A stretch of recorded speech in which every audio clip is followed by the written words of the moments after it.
Boa noite com Maria, 30 de maio, a paz de Jesus, salve Maria.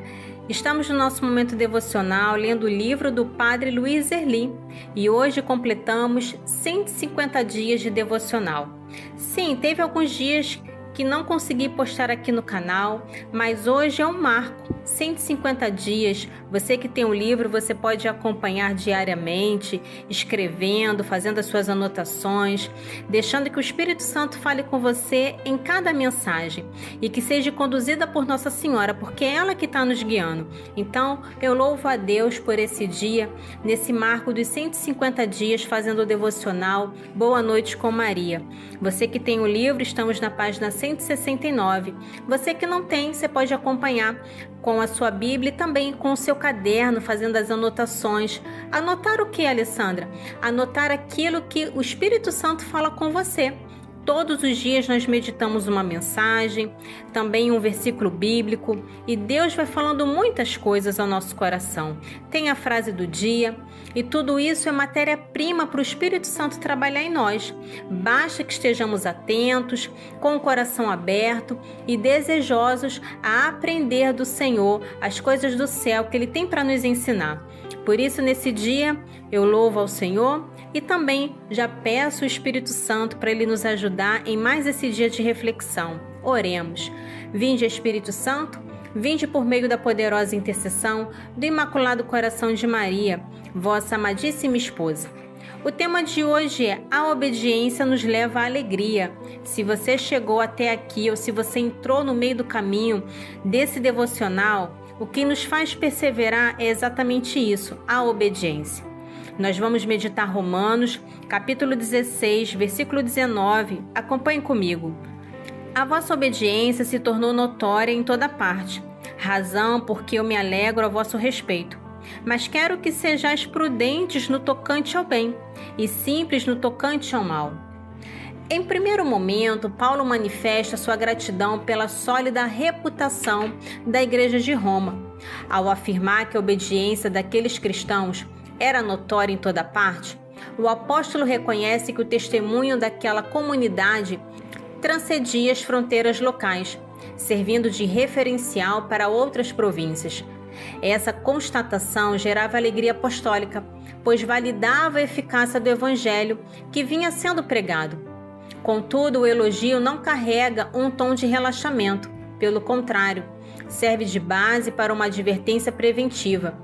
Paulo compreendia que uma fé madura e reconhecida publicamente não está imune a ataques externos ou à sedução de ensinamentos corrompidos. Em contrapartida, o apóstolo complementa, exortando a serem simples no tocante ao mal. No idioma original, o termo traduzido como simples carrega o sentido de pureza, inocência e ausência de contaminação. Com essa metáfora, Paulo orienta os fiéis a manterem uma postura de distanciamento e inexperiência em relação às práticas pecaminosas e maliciosas. O cristão não precisa experimentar o erro ou aprofundar-se na perversidade para compreender sua natureza destrutiva. A maturidade espiritual se manifesta justamente na capacidade de permanecer imaculado diante das tentações e das divisões promovidas por falsos mestres. E conclui-se, portanto, que Romanos 16:19 oferece um modelo atemporal de conduta e equilíbrio ético. O texto ensina que a verdadeira saúde espiritual de uma comunidade depende da combinação entre o ativismo na virtude e a recusa intencional em se familiarizar com o vício. Ao unir a alta competência na prática do bem à santa inocência em relação ao mal, o indivíduo não apenas protege sua própria integridade, mas também consolida um testemunho público relevante, capaz de transformar o meio em que está inserido. Como podemos praticar esse versículo? Vamos às dicas. Primeiro, zelar pelo testemunho público.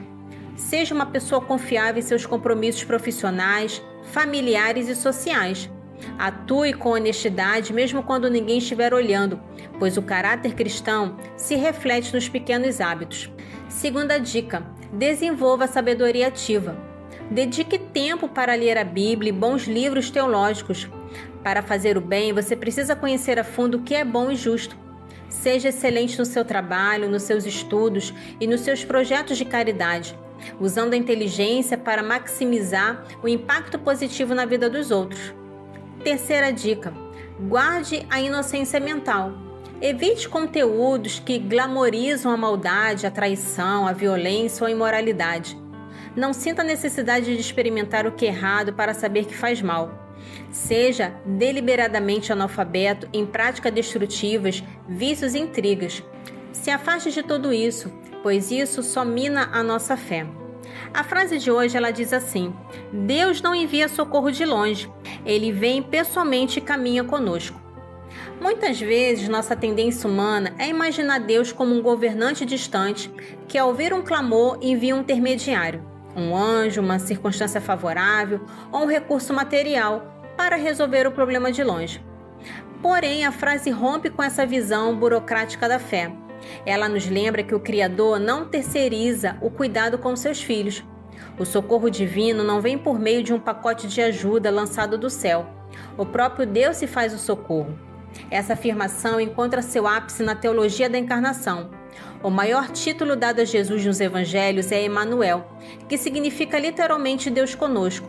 Ao entrar no tempo e no espaço, Deus não apenas olhou para a dor humana, mas experimentou-a. Ele não assiste ao nosso sofrimento de um trono distante. Ele desce ao nível do nosso chão. Vir pessoalmente significa que ele se envolve, se importa e se faz vulnerável ao nosso lado. Qual a conexão da frase com o versículo? Bem, o versículo nos dá a ordem, enquanto a frase nos dá o recurso.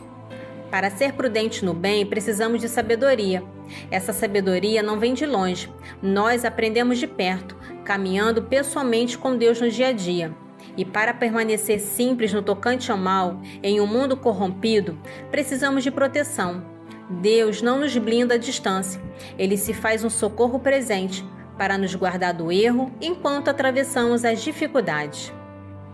Mensagem do dia. Filhinho querido, ao final deste dia, quero que reflita sobre a alegria da obediência a Deus.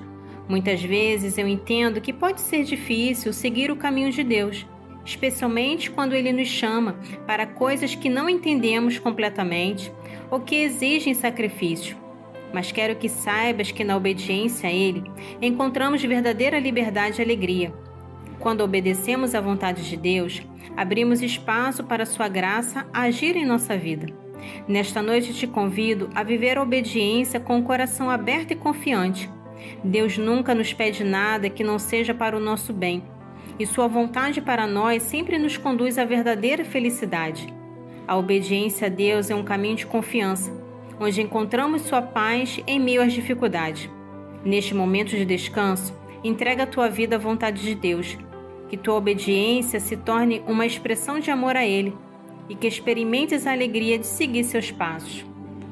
Que o Espírito Santo nos ajude a sermos obedientes à palavra, às ordens de Deus, e que Nossa Senhora, a mulher da obediência, possa nos ensinar a também seguir o seu exemplo. Vamos fazer esta oração final para vincelar essa graça em nosso coração. Oremos. Senhor, capacita-me a ser prudente no bem e totalmente simples diante do mal. Obrigada porque não me guardas de longe, mas caminhas pessoalmente ao meu lado em cada detalhe do meu dia. Guarda minha mente, guia os meus passos e que a minha obediência honre o teu nome. Amém. Glória ao Pai, ao Filho e ao Espírito Santo, como era no princípio, agora e sempre. Amém. Que Nossa Senhora, Mãe da Obediência, nos ajude a ser dóceis como ela foi. Boa noite, dorme com os anjos, a Mãe te ama. Fica com Jesus e até o próximo vídeo.